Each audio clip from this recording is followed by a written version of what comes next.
And we are back with another thrilling edition of the Doing All Right podcast, ladies and gentlemen. Appreciate y'all for tapping in with me. I'm over here in the Iron Throne. Brian's over there kicking it on his side of the mothership. Ladies and gentlemen, we're going to break down the Bears defense today. You feel like the Bears offense is a little more dangerous than the Bears defense? I do. I feel like, to me, that when you look at, as we go through, I think the elements that the Bears have on the skill side of things, and I think their play caller can be dangerous too. Those are the two things. They get that thing going in a little bit of rhythm. But I think when you look at what Dennis Allen's done, and I even wanted to go back last year, Voch, and look at what Dennis Allen did in Week 2 against the Cowboys, sure, to kind of get a little bit of an idea, and it's pretty much, it's. They had such a lead that the numbers were kind of skewed a little bit on how that. But I think the Bears, there's some things that they want to do to you defensively. Mm-hmm. I just don't know if they have the personnel to pull it off the way they need to. Brian, how much do you think Flus, being a former Bears guy, how much you think that's gonna play into this game? Like, you think he can go over there and be like, hey man, Dennis like to, or they like to, or just being around, yeah. I kind of feel like that any type of personnel stuff that you can give examples, if you could tell the offensive coaches, the offensive staff that, hey, listen, this guy tends to struggle when, or this guy is really good if you do this to him. Be careful not to show too much of this. Yeah. And I think that's where Matt Eberflus can really help. Yeah. Coaches generally, I know from my own personal opportunities, when I was with somewhere and then went somewhere else, if you played that team, coaches weren't always interested in the X's and O's things. They were interested in the makeup of the player and hey, tell me about how this guy reacts. Is this guy is he a powder? Is he a guy that plays with a lot of spirit? Is he going to quit if you keep running out and stuff? Exactly. And so that's the kind of things that I think that where Flus can kind of help him. He could talk some X's and O's stuff because he's a coach, but as a former personnel guy, they really kind of want to know the makeup of the player. Sure. Brian, before we get into the Bears defense breakdown, I just wanted to look on the social media machines. I was looking for some injury stuff. Yeah. We can talk about the Bears and some of their issues, but the Cowboys, Deron Bland, DNP Wednesday with a foot. Okay, we kind of know that. Trevon Diggs with an illness. Now, he's DNP with an illness, but for the most part, that means you're probably good to go if you.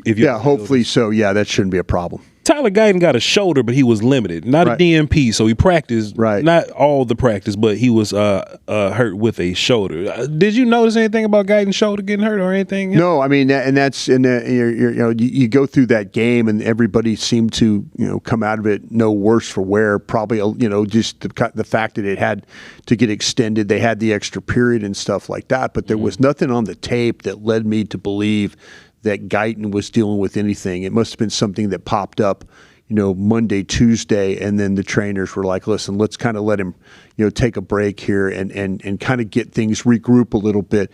It just gives also, though, Voch, it gives Nate Thomas a little bit of an opportunity to get some more practice reps and be able to, kind of get, you want to keep everybody ready. You want to be sure that, and, I don't think, like I say, I'm not overly concerned about Guyton's shoulder. I think if Guyton had not practiced, then I think you got a story there. Now, the last one probably have the most impact there, Bryan Broaddus, is Turpin. Yeah. He did practice. He did. Limited. He did. But he did practice with the neck. That seems to be good news, correct? I think the things that you and I talked about yesterday was how is this going to play out as the week goes? And the indications that I had was that if he was able to do something, he was going to try to do things and limited. That's fine. The DNP's the ones you worry about, but the fact that he was able to do a little bit yesterday, we'll see what today brings. Every day, if you could ramp it up a little bit more, that could be the sign that by Friday that you could have Turpin in the lineup. But I think it's kind of important to have him in the lineup with, he helps you so much on not only some of the offensive snap stuff. We've seen him in the red zone. We've seen him down the field. But that element of the punt and kickoff return guy, I think, is something that they really, really missed the other day. We talked about yesterday on a different podcast, Bryan Broaddus, that maybe there's the idea of some sort of Turpin pitch count. Like if it's a pain tolerance type deal or whatever, like, all right, go and return. Yeah. Try to get out of bounds if you can, but maybe they'll dial back on the wide receiver stuff. I wanted to ask you this personally, put it on this platform. You're a personnel guy. Right.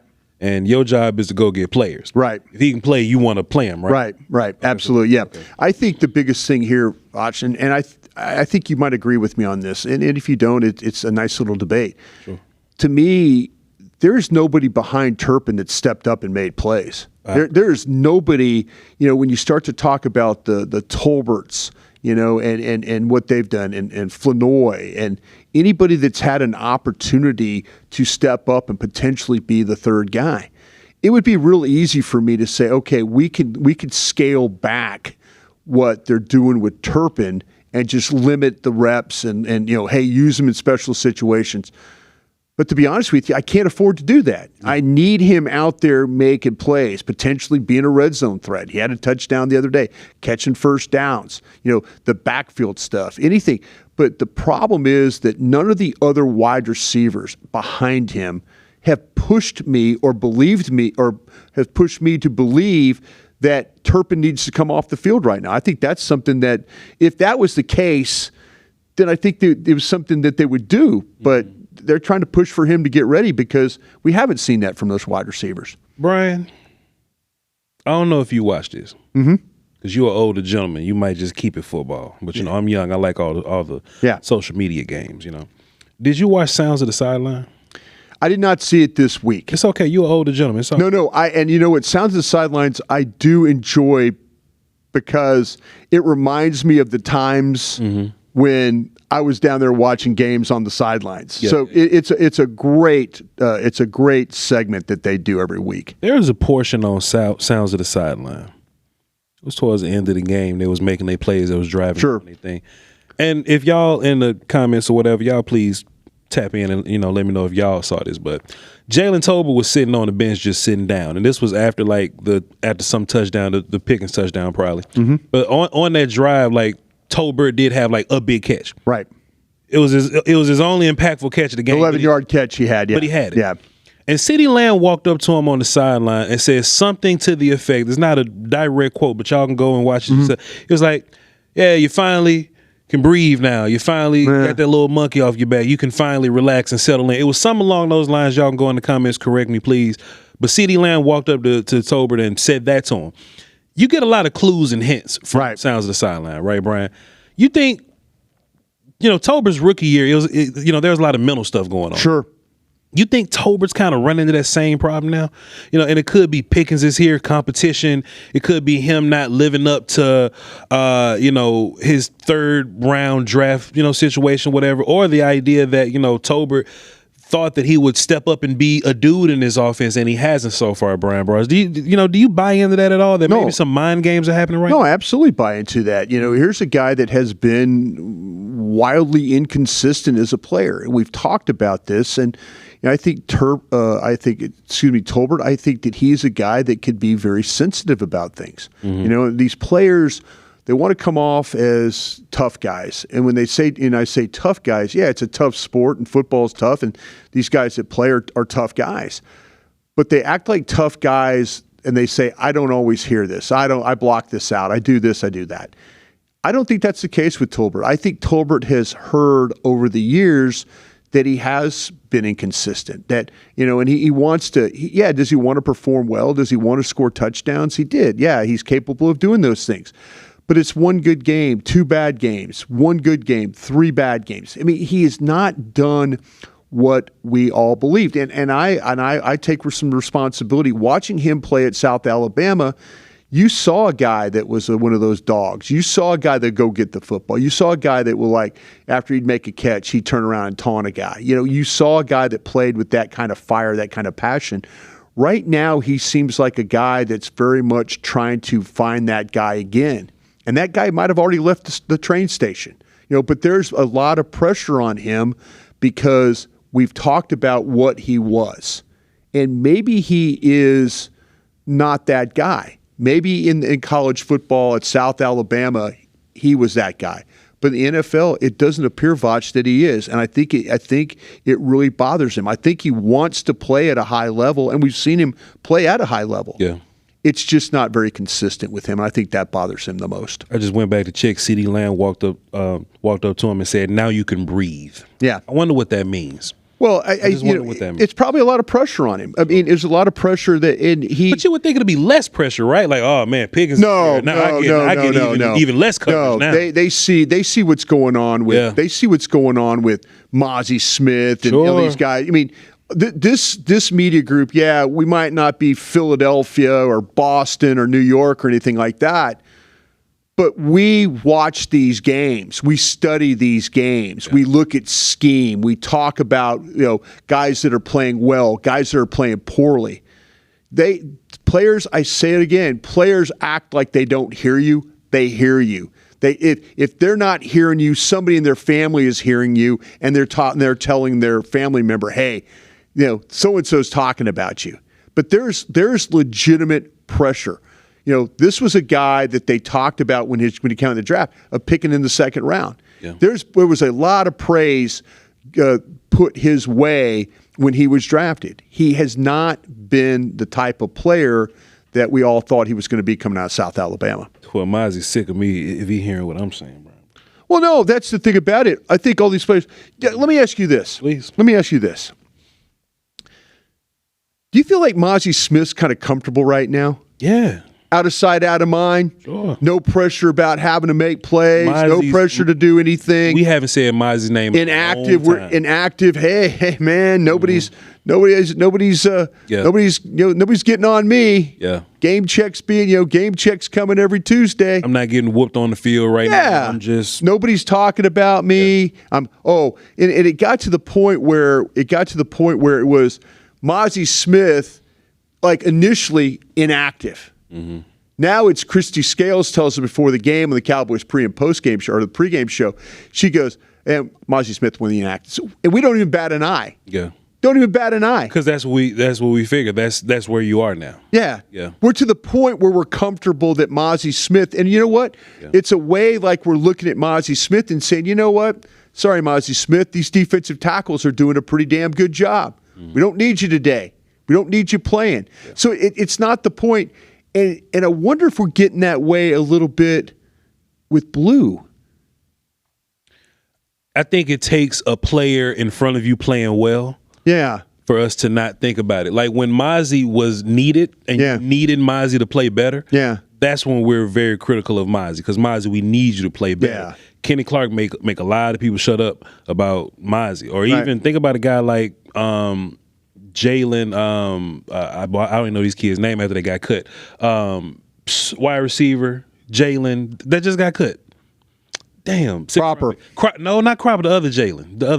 Brooks. Jalen Brooks, thank you, okay. Brian. So Jalen Brooks, if he's on the team, there's pressure for Jalen Brooks. Yeah. Last year, Jalen Brooks played a lot of games, Brian. Right. So now we're like, all right, Jalen Brooks, we need you to be better. We need you to do something. But when Pickens gets here, and look, Brooks is cut now, but when Pickens gets here, we don't even think about Jalen Brooks anymore. So I think the same thing that happened with Mozzie, there was big pressure on Mozzie until Kenny Clark got here. And normally, Brian, and I guess not having pressure is a bad thing because after not having pressure, you end up not on the team anymore. Right. You know what I mean? So Tolbert is a guy, and look, when Mingo and Pickens were actively playing, we didn't say a whole bunch about Tolbert for real, right? Mingo gets hurt. All right, Tolbert, you're amongst the three now. Right. You got to play. And Tolbert really didn't step up and show us anything. So now I guess that's where the pressure on Tolbert comes from. And to your point with Blue, there's pressure on Blue until Javonte Williams went out there and scored you 3 touchdowns in 2 weeks when your last running back group scored 4 the whole year.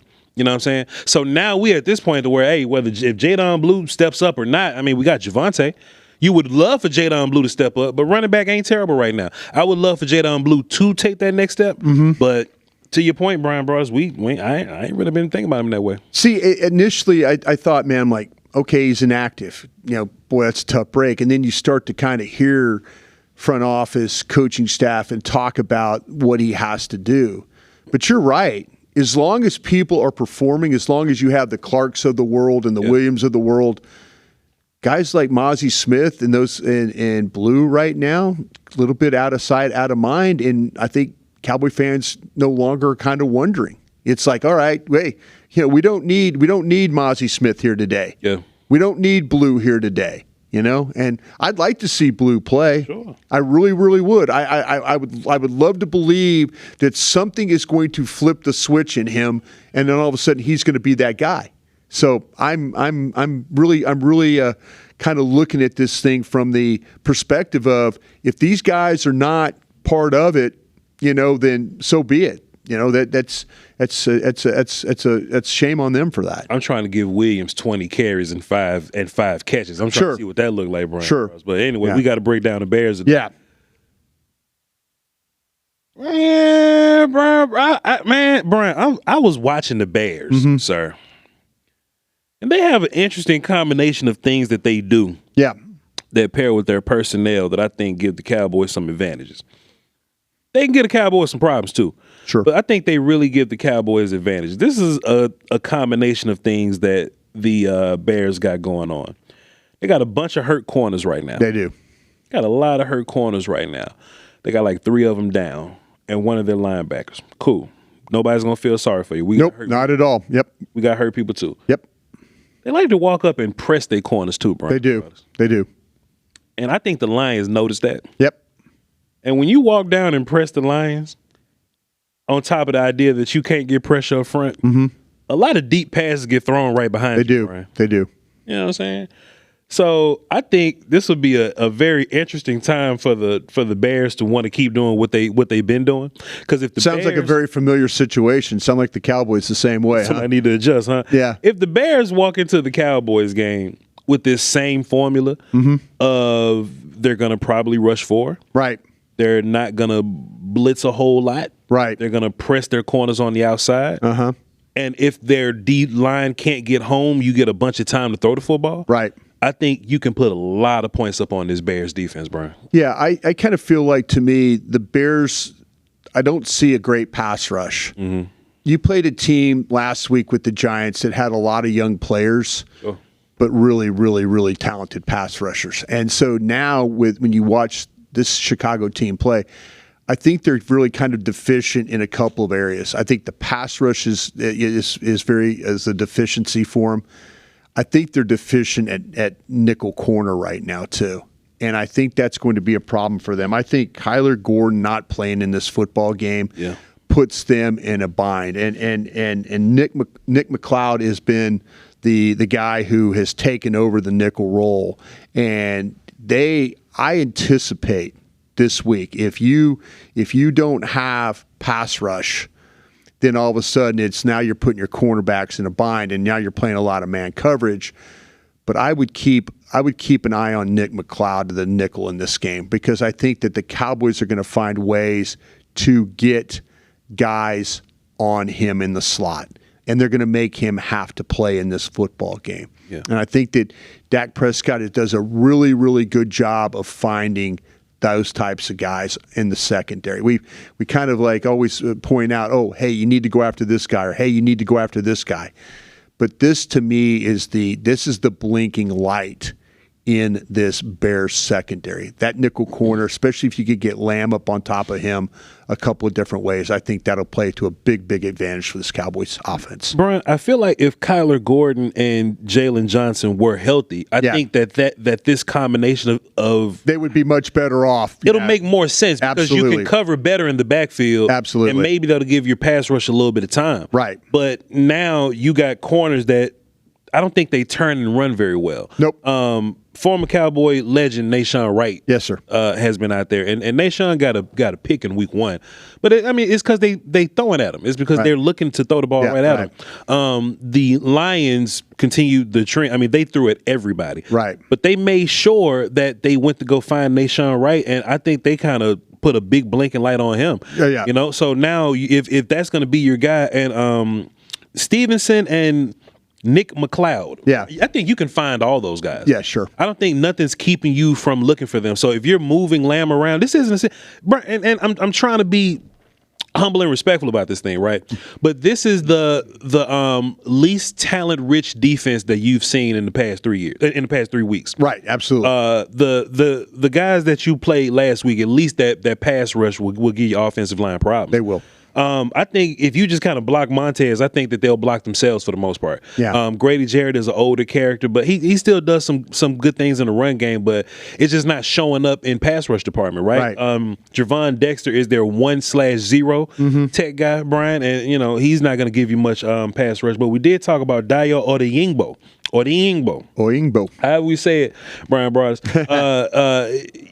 He's a good player. I mean, but the power he plays within the length, I liked watching him play. So I know he's not a household name, right? Because it's a difficult name to say. That's fair, bro. But Terrence Steele playing right tackle for us. Yes, he has problem with power guys. He does. Some character I never heard of. Garcia came off the bench last week and walked him back twice and sacked Dak one time. Do you think that this pass rush group that hasn't been successful versus the Vikings or the Lions, do you think that they could find success versus the Cowboys? Well, the one thing that Dallas struggled with is it was across the board. There were pressures throughout. Dak Prescott did a great job of navigating the pocket, and that's going to be the key in this one, though. I just don't see the explosive players from this Bears front, and that's the one thing. But like you said, the power on your tackles is always going to be somewhat of an issue. And if in fact that Guyton is dealing with shoulder, how is that going to limit his strength levels? Is he going to be able to get his hands inside? Is he going to be able to hold off these edge rushers? I'm of the belief that Dallas will do a good job with pass protection this week. What they have to be worried about, though, is that with this Dennis Allen defense, you're going to get some of those. We saw some Mike Zimmer looks from this Bears defense, that double A gap mug, and we talk about mug. The two linebackers walk up in there like they're going to attack the gaps, those A gaps, and then they drive out of there. And they're trying to do things to kind of confuse Dak Prescott. Dak Prescott through 2 games so far, and I'll point something out to you, Voch. 2 games this year, Dak Prescott has almost been perfect on play-action passes. If you look at the Bears' metrics when it comes to having to deal with play-action passes and things like that, they're one of the worst teams in the league. They struggle. So if they're so conscious of thinking about, okay, you're going to run, and then everybody steps up and they get guys, and then they have space in the back end. They are last in the league facing play-action passes. Dallas is one of the best when it comes to play-action passes. We could see Dak Prescott playing under center in this game pretty extensively, and then trying with Dallas's ability to run the ball on the edge. And we'll get into that in a second here about that. But Dallas's ability to run that ball, Bears struggle edge rush too. So now you got a couple of different problems that they're running into here. They don't defend the edge very well running, and then they also give up play-action passes big time. Play-action paired with, the running game that you would imagine the Cowboys are getting even more comfortable with. Even more comfortable with that. More comfortable. Like week by week, they're just going to constantly put this. Yeah. One thing I said to you in the backstage, we were just talking, Brian, is and I would love to just draw this up here, but we ain't doing that next time. Yeah. But the Bears, they run an even front for the most part. Right. But sometimes what they'll do, my old coach used to call it a bastard front. Just some old mixture, just moving guys around. That's old football talk, right? But they'll keep that even front, and they'll put one of the 3s at a 2, and then they'll put Dexter at 0. Right.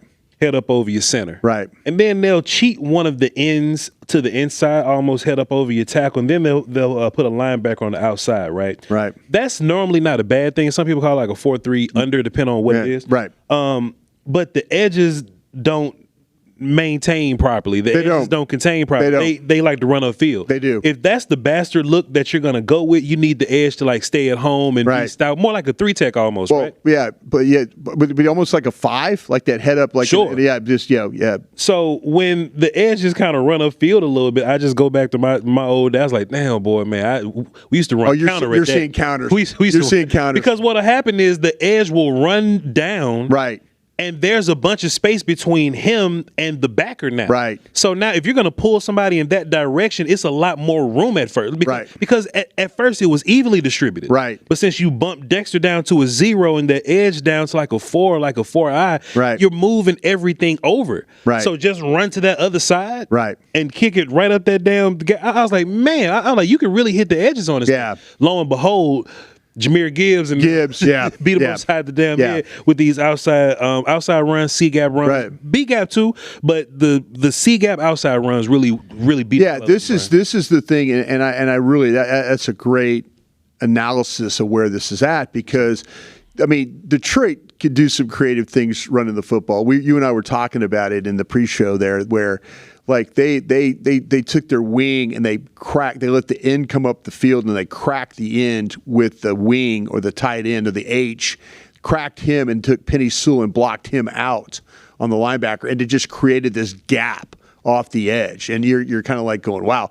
But they also ran some counter stuff too, and we've seen the Cowboys have some success. You know, Voch has done a great job in the scout's eye breaking down film for you and showing you how they get, you know, even with Tolbert. I mean, we were very critical of Tolbert in this early segment, but Tolbert even getting up inside and getting a block on the touchdown run. You know, those are the kinds of things that you're going to have to take advantage of. The Cowboys, like I say, one of the better edge running teams in the league. And the Bears struggle with that. I think Voch is absolutely right here. If you're going to start to see, if they get those down blocks and pullers and lead blockers and kick out guys and log guys, Dallas could have some success running the football against these guys. Inside, the Bears are a little bit of a different story. But on those edges, though, that's, I think, where Dallas is going to make their hay. Brian, and I think we're going to be saying this a bunch in the coming weeks. It's going to come down to the Cowboys defense. Yeah. I think the Cowboys offense, I have so much confidence in that unit. Dak playing the way that he's playing, the wide receivers doing their thing, the run game getting better every week, O-line gelling. When BB comes back, it'll be even better. I don't think Hoffman's going to have too big of an issue here. Yeah. Like the Dexter Lawrences, the Jalen Carters, they kind of behind you a little bit. And you got this stretch of, you know, guys you can live with. Right. But Hoffman for 3 games. Right? I can live with Hoffman. I can, even when you go play Green Bay or something. Yeah. You know, Kenny Clark with us now. Right. You know what I'm saying? Right. And I mean, you just got to deal with the whole Parsons thing. But if Flus and his defense can just make strides and get better every week, the Cowboys are gonna put up enough points on any defense. Right. Let alone this one. They're gonna put points up on this one. Sure. But any defense to just keep you in the game and just keep you alive. So we need Flus and his side to hold their part down. Yeah. And do you wonder? Do you think that the Jerry Jones front office, Will McClay, do you think they say anything?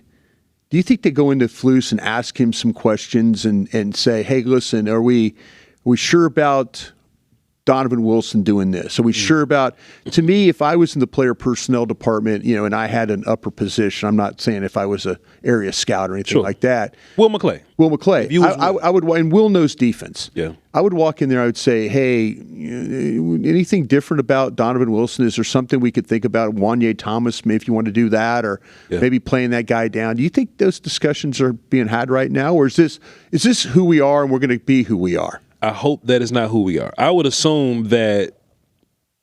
I think this game gets stubborn a little bit, huh? I think this game matters, bro. Yeah. I think if we go out there and we run that same zone 49 out of 50 times, and Donovan's playing up, and you let the Bears just kind of hang around, I think, to my will, I think Jerry gonna walk in the door, and be like, "Hey, man, Shotty and Clayton people doing their side.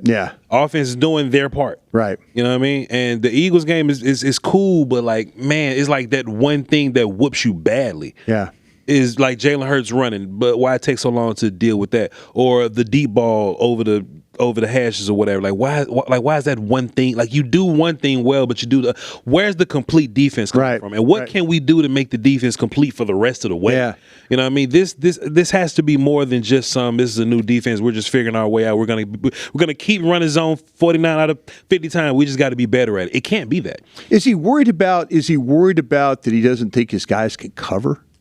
But that's already showing you that like he's thinking about, okay, in the future I'm going to have Bland back. I'm going to get, is he kind of setting us up to play some defense that way where it's, when I have these, going to have all my guys, this is what I'm going to play. Brian, it's interesting because they did the Donovan Wilson thing is just, that's the one that kind of gets me the most. I think it's unfair to the player. Yeah. I think it's really unfair to him. It comes down to the quarterback that you're going to be playing against. Sure. Because the Cowboys did a fantastic job covering week 1, but it came down to that quarterback. Right. You know what I mean? Wan'Dale Robinson, he's solid, but him and Neighbors, they're not a tandem like that week 1 tandem that you ran into, and you covered them way better. Right. Why couldn't you cover the week 2 tandem like you covered the week 1 tandem? Well, the quarterback is different, we have to make adjustments to that. I don't think Flus has done that. And that just leads me to, like, you're probably talented enough. Right. There are teams around the league, like Green Bay. They've been playing some great defense. Right. And they got Micah here now, but they don't have a whole bunch of guys you could just name like that. You know what I mean? We were trying to figure out the secondary the other day. Edgerrin Cooper's playing cool, and Rashawn Gary's playing cool. Micah's being great, but like, where the big group of you would think that Green Bay got 11 Pro Bowl guys, how they're playing defense. Right. Because their scheme complements the players that they have. Makes sense, yeah. We got some names on our defense, Brian. We got a hell of a D-line, but the scheme isn't complimenting that. Yeah, I think a little bit of pressure will help, but no matter what happens, we're gonna come up in here and we're gonna talk about it, whether we fuss or whether we celebrate them. We are gonna come up in here and take y'all's Q's and A's. Speaking of which, we're doing Q and A's on Friday, so I'll be putting it on I'll put it on Twitter this time. Last time I dropped it on my YouTube, I'll put it on my Twitter, and we're gonna get some questions, and on Fridays, me and Bryan Broaddus will answer them. All right. Be sure that y'all tap into all the Crown things for the algorithms, the likes and the subs and all that. Go in the comments and tell us if you agree or disagree with anything that we've said today. Follow this man at Bryan Broaddus. I am VOCHLOMBARDI. We'll catch y'all next time. Crown.